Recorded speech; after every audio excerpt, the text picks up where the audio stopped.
All right, folks, I'm ready to go. Welcome back. Welcome back to the second to last lecture of the course. As you all know, as I mentioned last time, we will not be meeting a week from today. So we have one more lecture after today, and that will finish off the material for the course. So we're going to complete a chapter today and then a chapter on Monday. Actually, we may not complete chapter 16 today, but on Monday we will, or Tuesday, we'll wrap up everything, both this chapter and the next one. And then that'll be it. The homework assignments. Have I already opened up homework assignment for these chapters? These last chapters? Okay. So I'll open up the homework assignment for the last chapters. It'll just be available to you. You can get ahead if you want, or just wait till next week. We're going to finish on Tuesday, so you'll have some time during the week to finish the assignments in preparation for starting the final stretch towards finals. It's a rough time for all of you. There's no other way to characterize it. It's a lot of work. It's a lot of dedication, a lot of focus you need to have, and it's what you signed up for. So again, like I've mentioned before, don't shy away from it. Don't run from it. Don't be afraid of it. Like, this is the time to really shine. This is the time to really just be 100% invested in the process and just be as realistic as possible about your circumstances. You've got a lot of work to do in a small amount of time, so you got to manage your time properly. The most important thing is to make a plan for yourself. How much time do I have? What do I have to do? These are the chunks of time I have to do it in. I'm going to set out a plan for myself so that if you do that, you don't have to be thinking about like the volume of things you have to do all the time. You just have to think about the one thing you're doing at the moment, which is part of your plan. And so because you've accounted for everything else, you don't have to constantly be worrying and thinking about everything else. You just kind of do the thing you're doing, you finish that, you move on to the next thing, and then eventually you're done. You have everything done, and you do it in the best way possible given the amount of time you have, and also with a good amount of focus. Because if you have a lot of things to do and you try to constantly think about the volume of that, then that is where the stress comes from. That's where that pressure in your chest comes from, where your mind is trying to process too much information at once, and it just becomes overwhelming for you. And then that winds up getting in the way of you being able to just sit down and focus on what you're doing, because again, you're physically starting to feel the effects of the volume and the weight of the situation you're in. So these things are important. It's important to understand how like you work in relation to like these processes that you're involved with at school, and how you can best sort of balance, you know, the requirements of the things that you're taking on versus like, you know, the fragility of like the mind-body connection, and how like, you know, even though we want to behave like robots sometimes, we're not. You know, we're animals in part, and like we've got emotions. So it's like you don't want to let that part of you kind of like get in the way of like the part of you that can just think and do and shine, which is what you're all capable of doing. You have a lot of potential. A lot of you have actualized that potential, but there's still more potential to be actualized. You can become better versions of yourself. It takes work. It takes dedication. It's not easy, because life isn't easy. But in the end, as you get positive results, you feel good about what you do. You build a foundation of like success, and that supports you in becoming that better person. You become more confident about what you're able to accomplish by actually doing these things, revealing them to yourself and to the world, and laying a foundation of evidence that can only move you forward and upward. So, take this approach. Take the approach. It's the right approach. Just leaving things to the last moment, not really having an idea of what is involved in, you know, like the next 2 weeks of work, and just kind of letting things hit you out of the blue. That's the worst approach, and that is what will generally lead to bad results. So don't fall into that trap. Definitely this weekend is such a big opportunity for you, because again, it is the last weekend before finals. You don't have like that pressing sort of deadline looming, and it's that time period, that small sort of window of like, you're in the middle of it, but you're not like, you know, in the pressure cooker sort of stage of it. So it's a good time to kind of just get as much done as possible. So do that. All right, are there any questions about anything you want me to talk about before I move forward with today's material? Gesundheit. All right, great. Then let us move forward. So the last two chapters deal with the last two cases of market failure. We've been addressing the type of market failure that is reflective of market power, the ability of firms to set their prices above their marginal costs.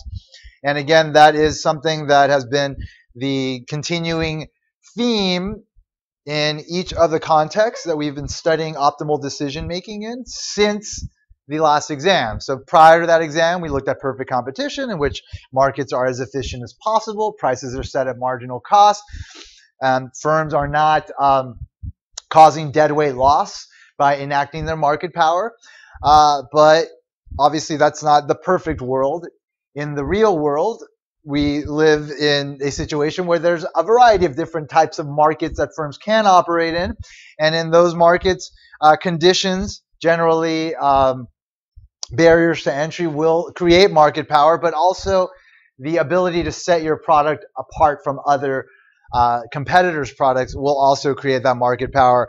And so that's the last case we looked at, which is monopolistic competition, with the most extreme case of barriers to entry being monopoly, and then sort of the less extreme case of barriers to entry stopping firms from competing being the oligopoly case. In each of the situations, firms have market power. They can limit the amount of mutually beneficial transactions that occur, and that is an example of market failure. All right, so the next example of market failure is an externality. An externality can actually be positive or negative, but generally we look at the negative case to highlight the market failure nature of it. And essentially it's a situation where the market is leading to some external cost that is not being accounted for by the individual or firm causing it. And so that is hurting society as a whole. So a clear example is like pollution, right? So firms, they do whatever they can to minimize their costs. Sometimes that means dumping a bunch of industrial waste into, like, the local environment because it doesn't cost them anything to do that. Obviously, it costs everybody else something, the world, future generations. So that is an example of an externality. So we'll basically look at how externalities can be dealt with in this chapter. First, we'll just have a general sort of introduction into the concept of external costs and benefits. And then we'll focus specifically on pollution as an example and look at 3 different policies that can be used to mitigate pollution in markets. So when there are external costs and the costs aren't being taken into consideration by the firm, then we need government intervention, much like we need government intervention in the other case of market failure we've talked about, which is, again, monopolistic competition, oligopoly. In those situations, there are contexts in which the government should get involved or does get involved to some capacity in order to mitigate the effects of the firms acting on their own, in their own self-interest to do their best, given their cost conditions, etc., to maximize their profits. So the government is necessary to deal with cases of market failure. So we'll kind of look at the different policies that can be used to mitigate the problem of pollution as an external cost.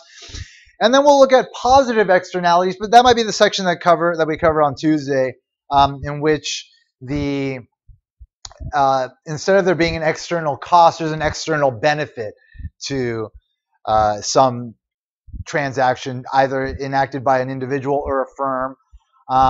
So one example is like if you get and I'll mention it, if you get a flu vaccine, then you are creating an external benefit to those around you by not potentially spreading the flu virus to everybody around you.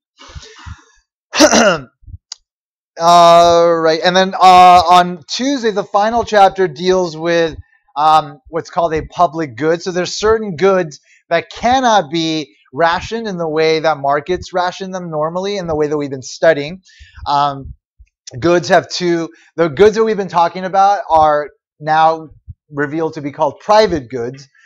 private goods have two key characteristics that allow them to be allocated in the way that markets can. One is that they are excludable, meaning that you can stop people from consuming the good. Whereas if you think about like national defense, like national defense is a good that everybody benefits from, but you can't stop somebody from benefiting from it if they don't pay their taxes, right? You can't say, oh, Russia will attack your home. You know, it's like that's not something that can happen. So that is one thing that cannot be rationed by markets, and we'll look at other examples as well. Another characteristic that private goods have that define them as private goods is that they are rival in consumption, meaning that if you consume it, then that means somebody else does not consume it. And so the fact that that they are rival in consumption allows the good to be, again, allocated by markets. We'll talk more about these issues on Tuesday, but the point of that is to highlight the fact that that is another case of market failure, where if you have a different type of good that either doesn't have one or both of these characteristics, then the markets, as we've been talking about them and the way that they work, will not be able to efficiently allocate those goods. And so there have to be other approaches. And so we'll kind of talk about issues related to that. And that'll tie up the course. But before we jump on, also we'll talk about network externalities a little bit more. Just again, like we talked about that being a barrier to entry.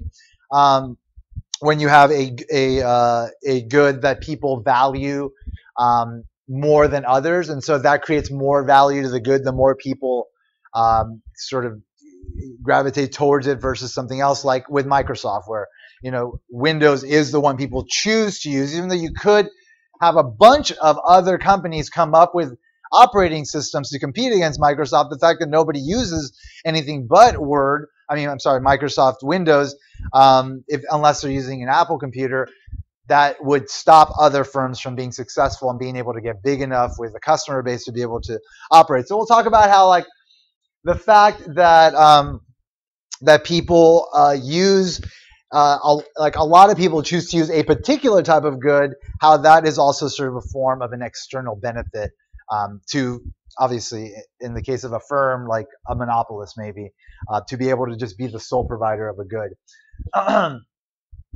But before we do all that, let's go over a couple of practice problems just to kind of remind you of some of the stuff we've covered so far. So suppose a natural monopolist is faced with a high fixed cost and constant marginal cost. So we're being asked to show graphically the natural monopolist maximizing his or her economic profit. So, so when we're talking about high fixed cost and constant marginal cost, we're basically just talking about like a straight marginal cost curve. Because the monopolist is a monopolist, they face a downward sloping demand curve, and they have a marginal revenue curve that's below them. So those are things that you would need to draw. And then we're going to need to show the monopoly price and quantity. So we're going to need to be able to demonstrate how the firm sets their optimal quantity and their price. We're going to indicate on the graph the amount of economic profits and the extent of the consumer surplus. So things that we've covered that you should be able to do right now, even if I chose to give you a pop quiz, which I would never do because that would be absurd. But maybe. No, never. Anyway, so here we are, downward sloping demand curve, downward sloping marginal revenue curve. And here is our constant marginal cost, right?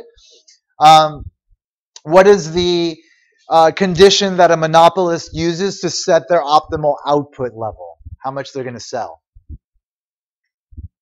Marginal cost equals marginal revenue. Very good. So that happens right here, right? So that will be the optimal quantity that they set. What price are they going to set? Right. You have to go up to the demand curve at that quantity to figure out what price they're going to set. So going up to the demand curve, we can set the monopoly price there. Where are the profits going to be here? Is this? You're right. Yeah, I know you guys know what you're talking about. Very good. So it's the difference between the price and the marginal cost, which is, in this case, well, it's the difference between the price and the average cost, which when you have constant marginal cost is equal to average cost, because, again, marginal is like the extra costs that you add to average, And if the extra cost you add to average is constant, then the average will be constant as well. So this difference is the profit on this one unit multiplied by all of them. That means that we're going to get our profits in there. This is the average total cost curve. Actually, no. See, okay. Because there's high fixed costs, I forgot that we're talking about natural monopolies here. So we have high fixed costs, and because of that, then the reason why there's a natural monopoly is because there are increasing returns to scale, meaning there are decreasing average total cost of production as the firm gets bigger. And in this particular example, it makes sense for there to be only one firm, because if there were multiple firms, then they would not be able to have any kind of cost advantage and be able to make any kind of profit. So you do have this sort of downward sloping average total cost curve, which reflects the fact that, again, the firm exists as a natural monopolist. So at the point at which they are pricing and supplying optimally, then that is, you look at the average total cost of producing minus the price, that gives you the profit. And so the economic profit is the difference, again, between the price and the average total cost times the quantity. So that is the economic profit.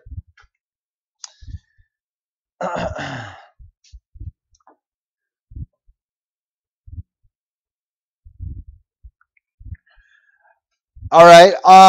So the marginal cost was assumed to be constant just to keep things simple. This is not a realistic example because marginal cost shouldn't be constant given the average total cost is decreasing. But it doesn't matter at this point. Just go by what the problem tells you because it is mirroring the example in the book. Anyway, so that is the baseline case that we examined of a natural monopolist sort of just existing and making economic profit, raising their price above their marginal cost. So this is where the market would operate in a perfectly competitive market where price equals marginal cost. And so therefore we would have this many transactions happening. We don't, so this is therefore going to be deadweight loss. Where's the consumer surplus here?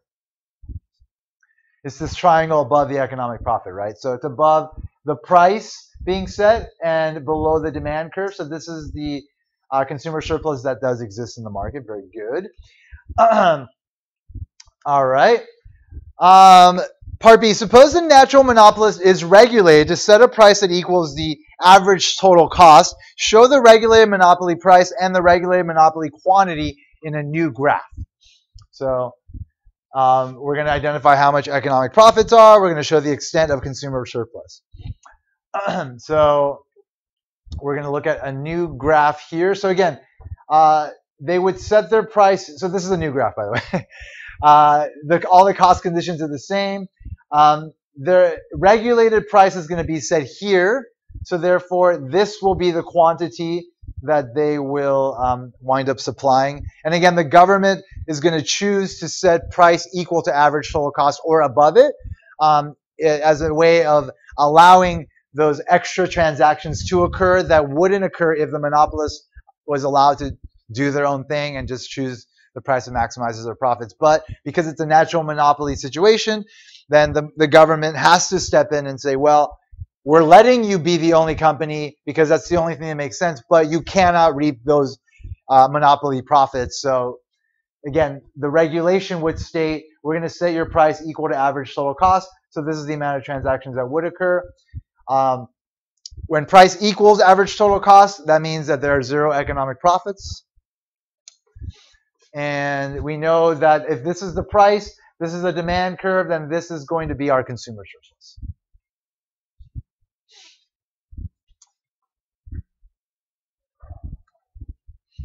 All right, let's look at another one. So that was, again, the case of the natural monopoly being regulated. So now we're going to look at the case of the monopolistically competitive firm, which is what we looked at in the last chapter. Again, that's the marketplace in which there are no barriers to entry, but the firms have some market power because they're able to differentiate their products from their competitors, right? Everybody's selling maybe a different version of the hamburger, or maybe everybody's in different locations. However, the products are differentiated, that gives the firm some market power, some ability to set price above marginal cost. And that is because they have their own downward sloping demand curve, which means that they have a downward sloping marginal revenue curve that's below that as well. So we're going to draw and label a graph showing a monopolistically competitive firm making economic losses in the short run. We're going to identify the price chosen by the monopolistically competitive firm. We're going to identify how big the economic losses are in the graph. So again, we're looking at losses in the short run. So losses in the short run means that the average cost of production is going to be above or below the price.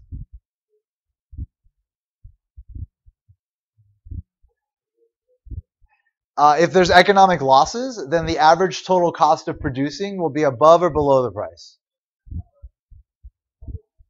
Above, right? It's going to be above, right? Because you're going to set a price, and the average cost of producing each unit at that price is going to be above what they're collecting. So they're going to be making economic losses.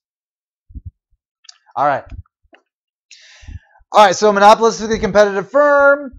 There's their downward sloping demand curve. There's their marginal revenue curve that happens to have twice the slope, meaning that their intercept is exactly halfway from the intercept of the demand curve. That's only a property of linear demand curves. Something you'll learn more about in the next stage if you so choose to move forward with this course discipline into the future. Anyway, there's marginal costs. And so a monopolistically competitive firm optimizes their output in the same way a monopolist does. And so they set marginal revenue equal to marginal cost. So therefore, this dictates how much they're going to sell. And then again, you go up to the demand curve to figure out what they're going to charge. All right, so in order to demonstrate that there are losses, we have to have our average total cost curve above the marginal cost. And remember, the minimum of it needs to be where marginal cost crosses it. All right, so the losses then are going to be, again, the difference between the price and the average total cost times the quantity.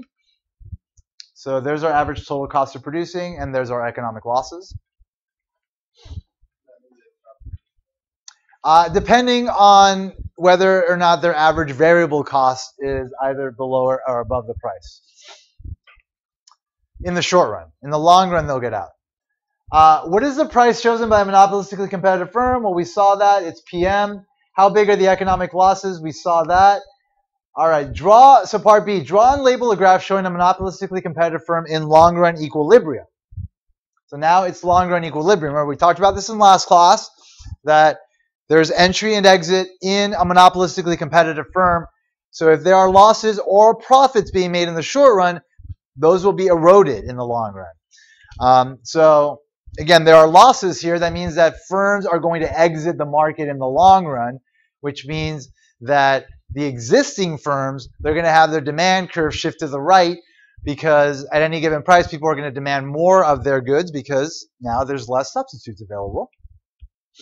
And so the one we just saw, that's going to cause this demand curve to shift to the right to the point that it is tangent touching the average total cost curve. So at the point where marginal revenue equals marginal cost, price equals average total cost, and there are zero economic profits. So we're going to look at the profit maximizing price, how big the economic profits are, and why monopolistically competitive firms exhibit what's called excess capacity in the long run. All right, so that's where we were.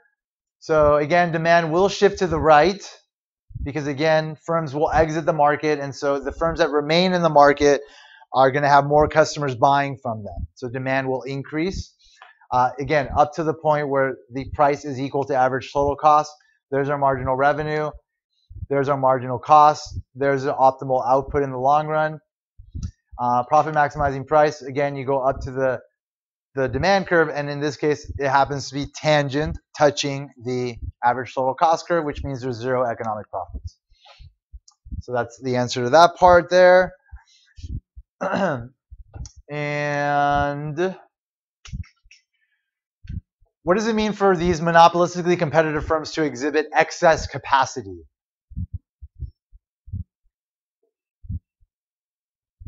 How is this firm exhibiting excess capacity?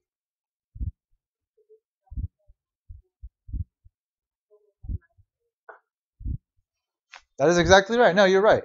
They're producing less than the amount that would minimize the average total cost of production. In a perfectly competitive market, in the long run, there's zero economic profits, and the price is equal to the minimum of the average total cost. But in monopolistically competitive markets, as we talked about at the end of last class, because there's so much diversity in the products, then no firm gets to be big enough to be able to operate there in the long run, to be able to minimize the average cost of production. That's the trade-off that we face as a society. We end up paying more for the goods because we like variety in the stuff that we buy. And so we address the question of whether or not we reach the optimal amount of variety in our society, and how that is always sort of a point of discussion and contention when discussing these type of marketplaces, because again, there's such a thing as too much variety. We might just have too much variety, and we could have less, and that would lower our prices and lower costs, etc. So they do not minimize the average total cost is the answer. Excess capacity, they produce less than the output at which average total cost is minimized. Alrighty. And this is the perfectly competitive market. In the long run, all firms operate there where they do minimize the average total cost of production. All right. Not the case for monopolistically competitive firms. And finally, question 3, total surplus comparison. Draw and label a graph showing the total surplus with a perfectly competitive industry. Assume that the marginal cost is constant. In a separate graph, show that total surplus under a monopoly is different. Assume that marginal cost is again constant. Compare the total surplus of the competitive industry to the total surplus of the monopoly. Which one has the higher surplus? Obviously, we know what the answer is to that. Show on your graph the deadweight loss. Why do economists view monopoly unfavorably? All right. So we're gonna show the total surplus with a perfectly competitive industry and with a monopoly. So we're going to look at the overall industry. So when we're looking at the overall industry, we look at the demand curve. We're going to assume marginal cost is constant. So in a perfectly competitive market, they set price equal to marginal cost. So this would be the amount of output in the perfectly competitive market. And that would be equal to the consumer surplus, which winds up being the total surplus, because this winds up being the cost to the firm. In a separate graph, show the total surplus under a monopoly. Assume the marginal cost is again constant. All right, so again, with a monopolist, they set their output at the point of marginal revenue equals marginal cost. That's the price they charge. That's our consumer surplus up there. That's the producer surplus, which is the profit. So the profit. So the producer surplus for an individual firm is their profit plus their fixed costs. So we're going to compare the total surplus of the competitive industry to the total surplus of the monopoly. Which one has the higher surplus? We all know the answer to that. Yeah.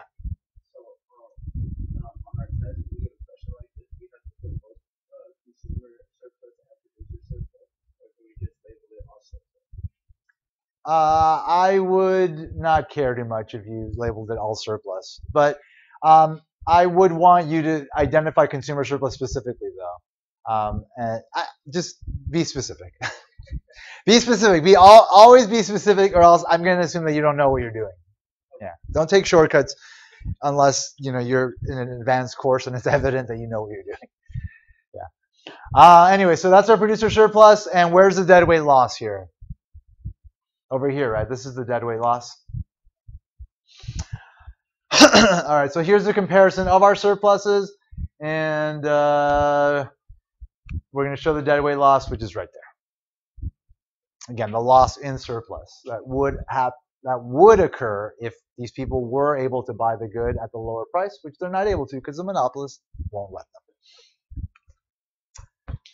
Why do economists view monopoly unfavorably? Monopolists reduce quantity below the socially optimum in order to raise price and profits. The result is loss mutually beneficial transactions that result in deadweight loss. So deadweight loss. All right. So that basically, again, highlights the problem of market failure up until this point, the way we've been examining it. Now let's look at another example of market failure via what's called externalities that can be both external costs and benefits. So an external cost is an uncompensated cost that an individual or firm imposes on others. In the example of traffic congestion, if an individual chooses to drive during rush hour, they increase congestion, and they have no incentive to take into account the inconvenience inflicted on other drivers. So deciding even to get on a road during rush hour, you are basically creating an external cost to the other drivers that now have to deal with more congestion on the road. People who text while driving increase the risk of accidents that will harm others as well as themselves. So texting is a form of an external cost that can be imposed on others. It's generally the most simple case is opportunity cost, because oftentimes you wind up waiting for people to realize that the light has turned green, and that carries an opportunity cost. So that's a small example of what texting can do, but obviously killing people is another bad example. Pollution, as I've already mentioned, is an external cost, an uncompensated cost an individual or firm imposes on others. But again, externalities can also be positive. So you can have an external benefit, a benefit that individuals or firms confer on others without receiving compensation. Like I mentioned, when you get a flu shot, you're less likely to pass the flu on to your roommates. Businesses that develop new technologies also generate external benefits because their ideas often contribute to innovation by other firms. So the firms that develop like the high-speed processors, those essentially were the foundation for quick processing, which then allowed other firms to kind of build off of that technology and ultimately get us to like a super powerful computer that can fit in our pockets, which 40 years ago would require this entire room worth of equipment to be able to even perform maybe a fraction of what this phone can perform. External costs and benefits are jointly known as externalities, with external costs called negative externalities and external benefits called positive externalities. Externalities can lead to private decisions, that is, decisions by individuals or firms that are not optimal for society as a whole.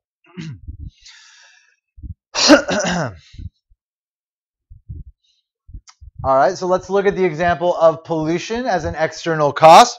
Pollution is a bad thing, yet most pollution is a side effect of activities that provide us with good things, right? Like we do want the things that are produced by the firms that do cause pollution. So, like there's a level of pollution that maybe we're okay with. So even highly committed environmentalists don't think that we can or should completely eliminate pollution. There is an amount of pollution that might be optimal for society as a whole. So an environmentally conscious society would accept some pollution as the cost of producing useful goods and services. In an ideal world, we'd have no pollution, but we don't live in that ideal world. We live in a world where there's a lot of pollution, and we have government agencies that are meant to protect us from that, but like obviously, depending on the political climate at the time, the effectiveness of those policy waxes and wanes. So right now we have obviously a president that doesn't care at all about the environment, and so he has actively started to defund the Environmental Protection Agency, which I'll talk about in a second, and that causes us to be at a state where we're going to have even more pollution than we have today. But there is a level that as a society we should all sort of be okay with, because again, like we live in a world where like a lot of what defines sort of our modern conveniences that support our standard of living is dependent on things being produced that will create some waste. And again, like we could live in that Star Trek world where all the technology has been invented to just produce everything cleanly, and we should constantly be working towards it. But we're not quite there yet. But we are very close to it, and that's why we do need, collective political will to sort of push our policymakers to create the conditions for there to be incentives to not only further create clean technologies, but like to allow existing clean technologies to proliferate in business. Whereas right now, like there's a lot of sort of barriers to their ability to even just introduce products that have already been invented, which is ridiculous, but it's just the way it is. Environmentalists and most economists agree that unless there's a strong and effective environmental policy, our society will generate too much pollution. So let's look at the socially optimal quantity of pollution, how we can examine that. So in order to do that, we're going to, again, use our approach of marginal analysis. So we're addressing a how much question. How much pollution is optimal in our society? Much like we have been addressing questions of how much will a consumer choose to consume of something given their income and prices? How much will firms produce, given their cost structure and the demand conditions in the market? We use marginal analysis for that. Marginal analysis is used in every how much question that economics approaches, including the question of the optimal amount of a negative externality, in this case pollution. So we're going to look at the marginal social cost of pollution as the marginal cost of pollution. And that's the additional cost imposed on society as a whole by an additional unit of pollution. Typically, the marginal social cost of pollution is increasing. Each additional unit of pollution emitted causes a greater level of damage than the unit before. It sort of has a compounding effect. We're also going to look at the marginal social benefit of pollution. And that's the benefit to society of an additional unit of pollution. So to flesh out that idea a little bit more, if you think about methods of reducing pollution, they have an opportunity cost. It costs money to reduce pollution, and that money could be used to produce more. The marginal social benefit of pollution is the goods and services that could be had by society if it tolerated another unit of pollution. So using hypothetical numbers, the figure will show how we can determine the socially optimal quantity of pollution. So here's our upward sloping marginal social cost of pollution curve. And it shows how the marginal cost to society of an additional unit of pollution varies with the quantity of pollution. So we have quantity of pollution emissions in tons on the x-axis and the marginal social cost on the y-axis. And we also have the marginal social benefit on the y-axis. So the marginal social benefit curve is going to be downward sloping. At high levels of pollution, so if we're looking at high levels of pollution, we're looking at an area down here. A reduction in pollution is fairly small. So the cost of achieving a reduction in pollution is fairly small, meaning that if the firm were to invest a little bit of money to reduce a little bit of pollution, it wouldn't cost them that much. And so the opportunity cost of that money is not that high. Versus if you have a low level of pollution as a result of actually actively trying to lower the pollution, then trying to completely clean up the pollution would require more efficient methods that might cost more money, and so then that would cost more to kind of completely clean up the pollution. And so the opportunity cost of that money would be higher because it would be more money. So that's, again, why we've got this downward sloping marginal social benefit curve of pollution. The socially optimal quantity of pollution in the example is not zero. It's going to be the point at which the marginal social benefit equals the marginal social cost, obviously.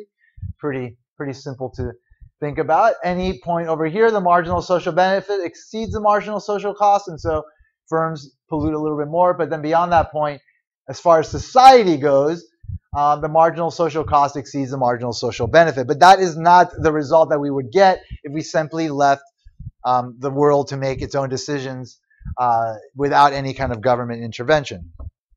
So let's look at why a market economy produces too much pollution. So in a market economy without government intervention, too much pollution will be produced. So at the point where the marginal social benefit curve hits the x-axis, that corresponds to this quantity Q market. So At Q market, the marginal social benefit of an additional unit of pollution is going to be 0, while the marginal social cost of an additional unit is much higher, which is $400. Let me just switch out the battery here on my pointer.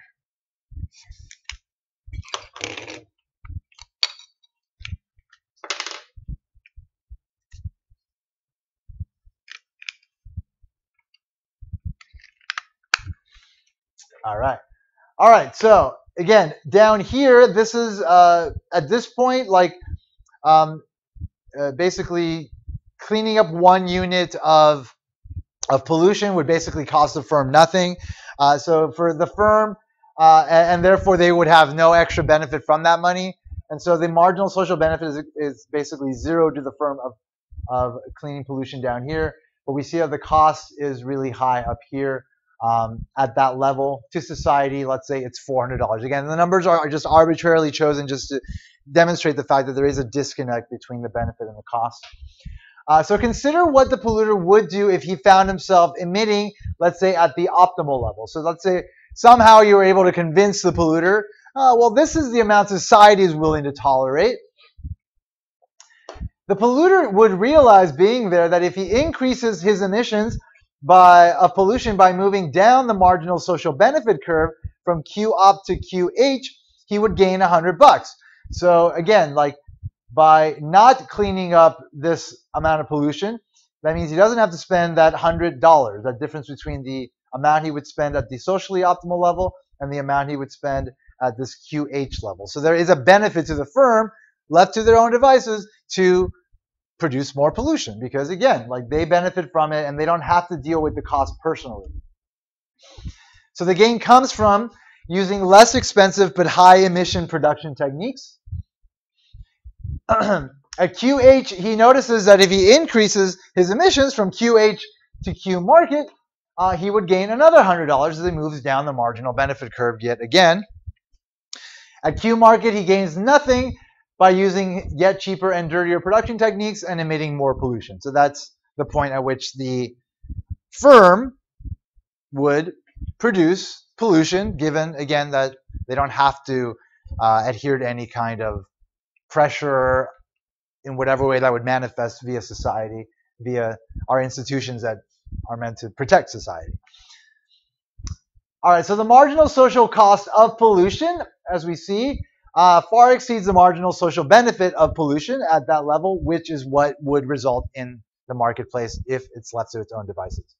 So the market outcome is inefficient. Marginal social cost of pollution exceeds marginal social benefit. Again, this is the result of what Adam Smith called the invisible hand.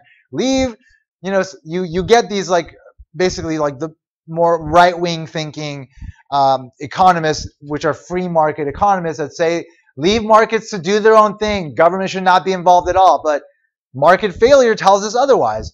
We do need government. This is a case of market failure. If markets are left to their own devices, we pollute too much.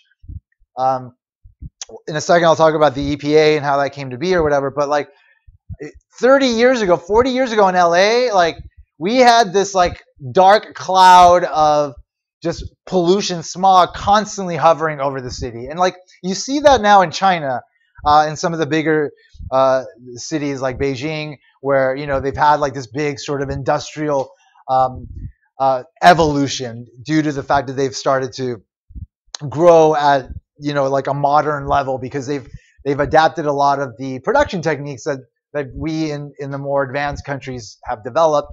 And so they started to advance rather quickly, but they have not caught up to us in terms of the protections we have. And so as a result of that, you have these horrible days where the smog in Beijing is just thick, and people have to wear masks to like walk around because it's just like really unhealthy. It fortunately wasn't that bad here in LA, but it was pretty bad. And if things go wrong with the EPA, like as far as funding goes, things could start kind of going backwards, and like we could start feeling those effects again, which is really unfortunate.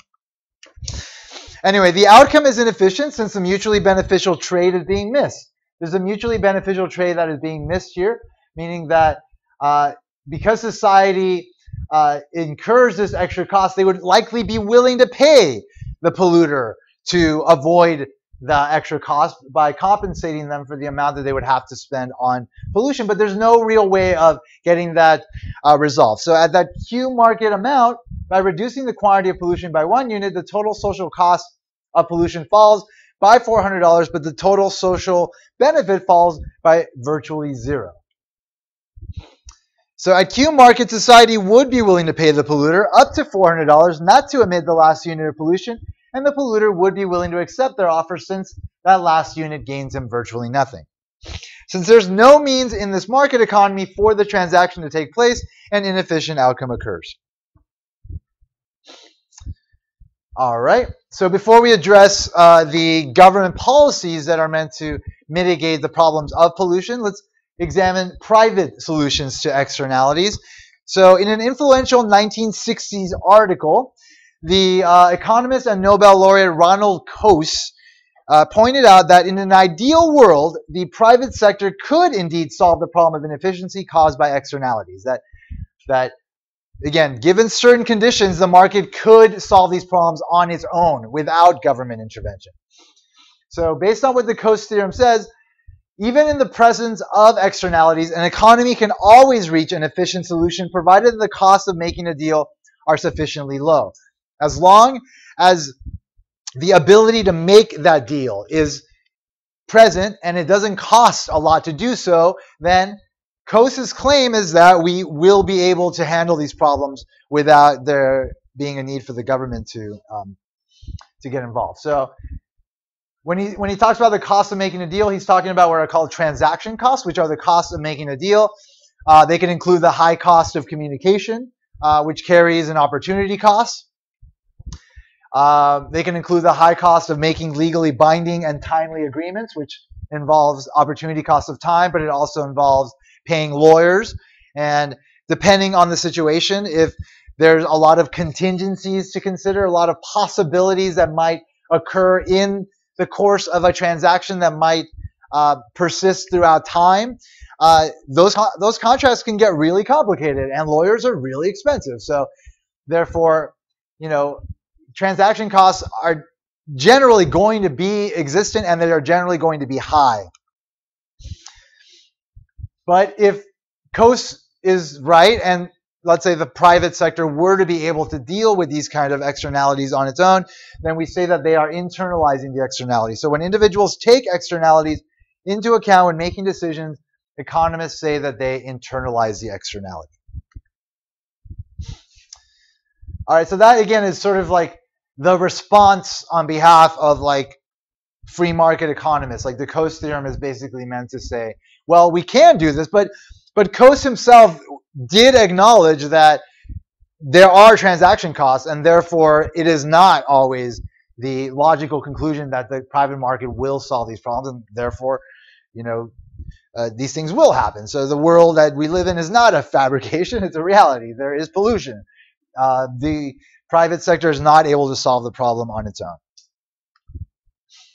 So let's look at the policies that governments then can use toward pollution and kind of identify which might be the best. So one approach they could take is to establish what's called an environmental standard. So the most serious external costs in the modern world are caused by pollution. Protection of the environment has become a role that government plays in all advanced nations. In the United States, the EPA, the Environmental Protection Agency, is the principal enforcer of environmental policies at the national level, supported by the actions of the state and local governments. Environmental standards are rules that protect the environment by specifying actions by producers and consumers. So basically stating like you cannot do this, you can do this. So just having very clear-cut guidelines about what can and cannot be done.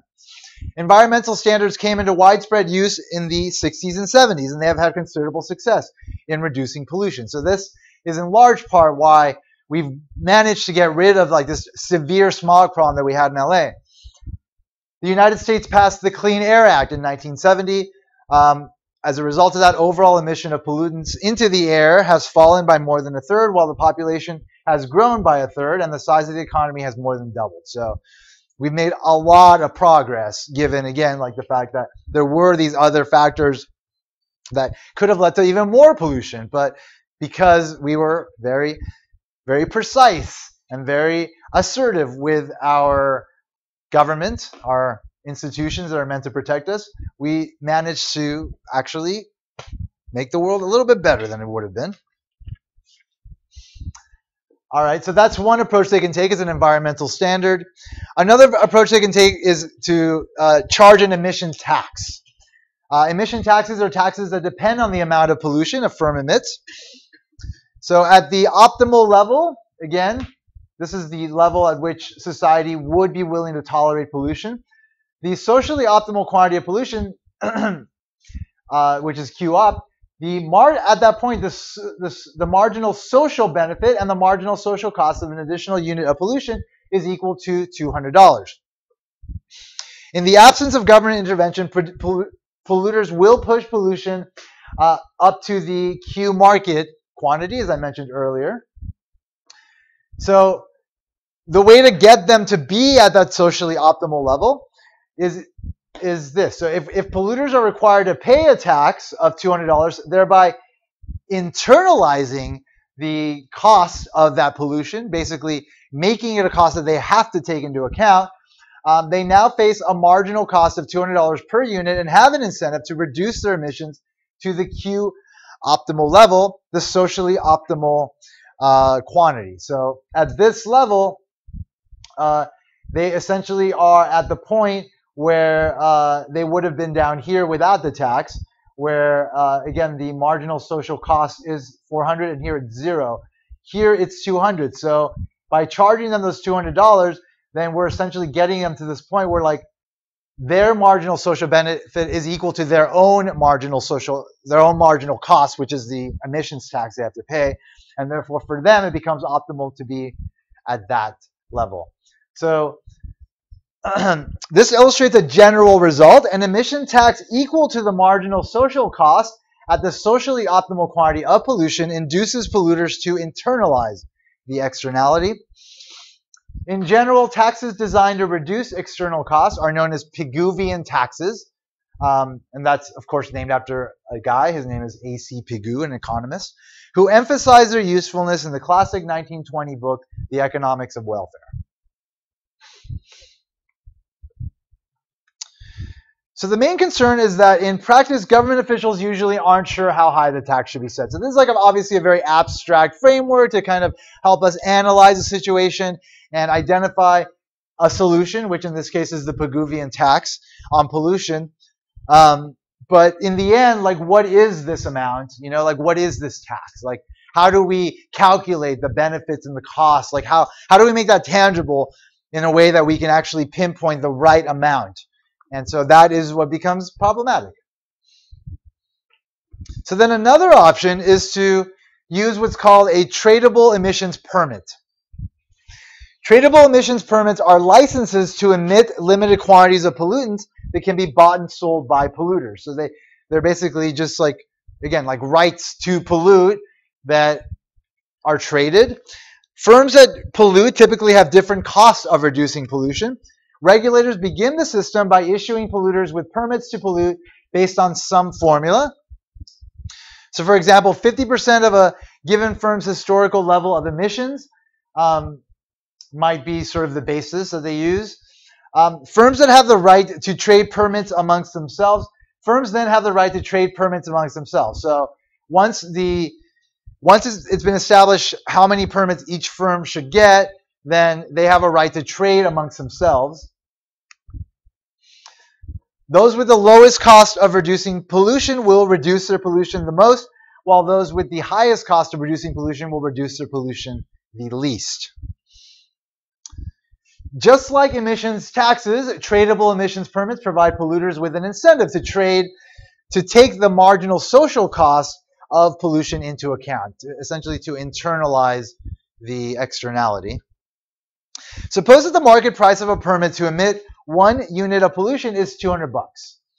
Every polluter now has an incentive to limit its emissions to the point where its marginal benefit of 1 unit of pollution is $200, where its own marginal benefit is equal to its own marginal cost of pollution. If the marginal benefit of 1 more unit of pollution is greater than $200, then it is cheaper to pollute more than to pollute less. Because in that case, again, the extra benefit outweighs the extra cost. In that case, the polluter will buy a permit and emit another unit. If the marginal benefit of one more unit of pollution is less than $200, then it's cheaper to reduce pollution than to pollute, and therefore they sell the permit and they just don't pollute. So from this example, we can see how an emissions permit leads to the same outcome as an emissions tax when they are the same amount. So essentially, this section is about highlighting the fact that both of these approaches yield the same result versus the environmental standard that does not. So these are both preferred. The tax and the permits are preferred to the standard. A polluter who pays $200 for the right to emit 1 unit faces the same incentives as a polluter who faces an emissions tax of $200 per unit. It's equally true for polluters that receive more permits from regulators than they plan to use, since by not emitting 1 unit of pollution, a polluter frees up a permit that he can sell for $200. The opportunity cost of a unit of pollution to this firm is, of course, $200, regardless of whether it is used or not. So regardless of whether they use the permit or not, they do have that opportunity cost of the $200. A similar problem to a Pigouvian tax arises with setting the quantity of permits right. So again, like, the system is good, but like, how many permits should there be? Much like the tax system, which is good too, but how much should the tax be? All right, so let's compare environmental policies with an example. So again, we're going to look at the marginal benefit to an individual polluter on the y-axis and the quantity of emissions in tons on the x-axis.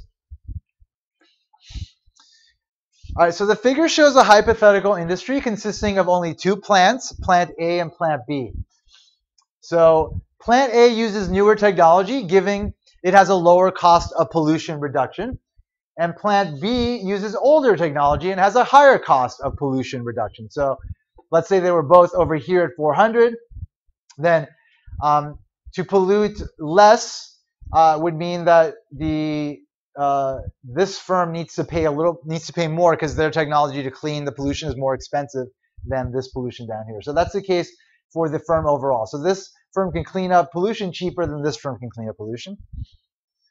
An additional unit of pollution is worth more to Plan B than to Plan A because, again, of the opportunity cost of saving the money from not polluting. From not cleaning up. So in the absence of government action, we know that the polluters will pollute until the marginal social benefit of a unit of pollution is equal to 0. So without government action, each plant would emit 600 tons. Although Plan A and Plan B have different costs of pollution reduction, they will choose to emit the same amount of pollution. All right, so first we're going to look at the effect of an environmental standard. So suppose a regulator decides that the overall pollution from this industry should be cut in half, from 1,200 to 600. The goal might be achieved with an environmental standard, but it will be achieved inefficiently. So the environmental standard would simply be a rule. You cannot pollute more than 300 tons of pollution.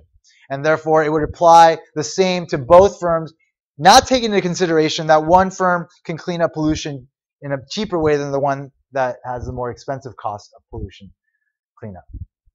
So the environmental standard leads Plant A to produce at point SA.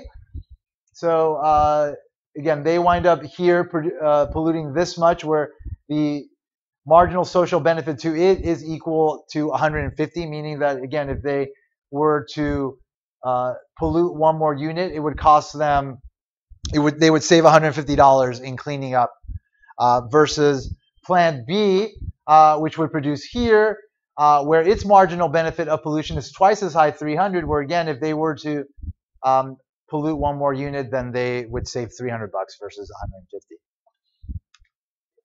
So this tells us the same quantity of pollution can be achieved at lower cost by allowing Plant B to pollute more than 300 units, but inducing Plant A to pollute less. The efficient way to reduce pollution is to ensure that the industry-wide outcome, the marginal benefit of pollution, is the same for all plants.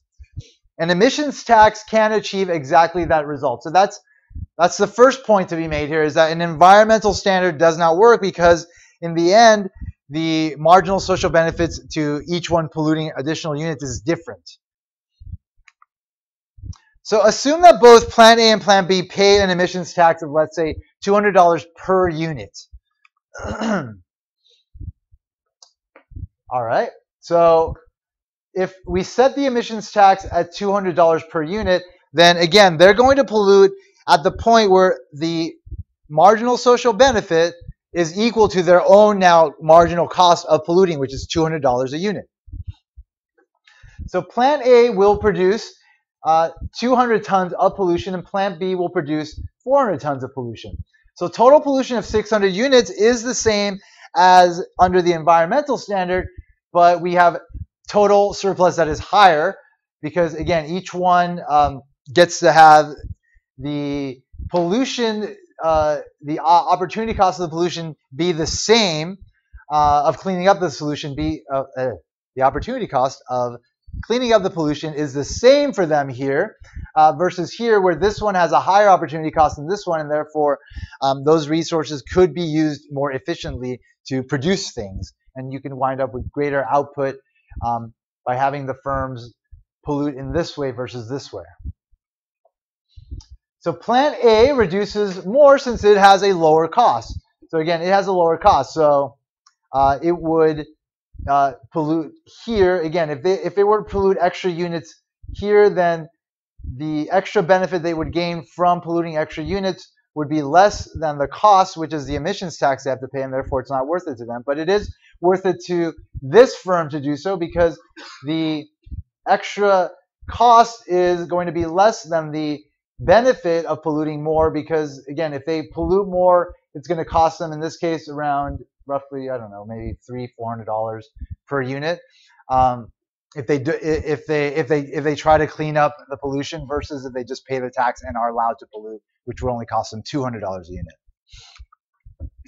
A system of tradable emissions permits also achieves an efficient allocation of pollution. So this is the case not just for the tax, but also for the tradable emissions permits. You're going to get the same result as we see here with the tradable emissions permits. So let's assume that the market price of a permit is set at $200 as opposed to the Pigouvian tax being set at $200. And each plant has 300 permits to start with. So the government determines that the plants should get 300 permits. So basically, this kind of situation where they say each plant is able to produce 300 units of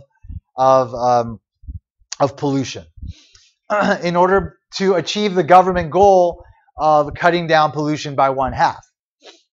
But they both won't remain here because this is more efficient. So let's look at how we'll get to this result once the firms have been given the tradable permit. So Plant B with the higher cost of pollution, so let's say they start over here, they have a higher cost of pollution, will buy 200 permits from Plant A, enough to allow it to emit 400 units. At 400 units, the Plant B, who has the higher cost of pollution, will have the marginal benefit of an extra unit of pollution being equal to the marginal cost of pollution of a unit of pollution, which is, again, the cost of the tradable emissions permit. Correspondingly, Plant A with lower costs will sell 200 of its permits to Plant B and emit only 200 units. So again, like this firm will start out here. They will have 150 permits, and the extra cost of an additional unit of pollution is going to be equal to the $200 in the permit, which if they don't sell is an opportunity cost to holding the permit. So the extra benefit they gain, the money they save from polluting and from not cleaning up extra pollution, is only $150, which is less than the $200. So therefore, it makes sense for them to just lower how much they're going to pollute and pay and sell the permit for the $200, because they get the $200 and they spend a little bit of money to pollute less, to clean up some pollution, and that costs them less than $200. And so it makes sense for them to pollute a little bit more. Whereas again, the more expensive plant, the plant that costs more to clean up their pollution, if they were to pollute one more unit, if they were to pollute, one more unit, that means they would save roughly here, maybe, let's say $280, they'd save, which is a benefit, which is greater than the cost of buying a permit to do so, and so they would wind up in a better situation. So that process of this firm buying more permits to get it here, and this firm selling more permits to get it here, will continue until their marginal benefits are equivalent to the cost of the permit, and it would result in this outcome here, which is the same as the outcome for an emissions tax. So if you think about the logic, the tricky part of understanding this is understanding the logic behind the marginal benefit curve. So just, if you don't quite get it, just go back to the beginning of the section when you're reviewing this stuff and just kind of understand the logic of it. Again, it means that that if there's a lot of pollution being done already, then an additional unit of pollution would save you not a lot of money in cleanup costs, because at a high level of pollution, it doesn't cost that much to clean up pollution. But if you have low levels of pollution, then cleaning up additional units costs a lot, because you're basically trying to eradicate the entire problem. And so if you choose to pollute one more unit, then you save that money, which is going to be more than it would be down here, that you would otherwise need to spend to clean up. It's a weird way of thinking about it, and that's why it kind of sounds kind of weird, and you might not be completely understanding it completely, but it's understandable. You can at least accept that, hopefully, and go back home and read it over and figure it out, and you'll be fine. All right, so provided that the market price of a permit is the same as the optimal emissions tax, the two systems will arrive at the same outcome. So again, you're gonna have different policy approaches. The environmental standard will be the same, and it will result in lowering the amount of emissions that we want to lower. But again, we're gonna incur a bigger cost to do so overall, versus over here, where if folks are either taxed a Pigouvian tax or allowed to trade tradable emissions permits, then we're going to have the same result in reducing the pollution, but it's going to cost us less overall, and therefore more resources can be used to produce more and do the things that businesses do. So these are some of the complicated issues that we are tasked to understand and deal with in our society.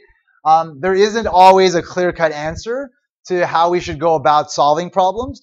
Everybody that wants pollution lowered, there's good intentions there, but there's a better way of going about it, so that adds a new layer of sort of conflict. So you'll have, people that are well-intentioned, conflicting with each other on what the best approach is. But this kind of analysis does demonstrate that this is a better approach than this approach over here. All right, let's just call it a day there. I know I beat your brains up enough. Make sure you guys get some of this stuff down, and you'll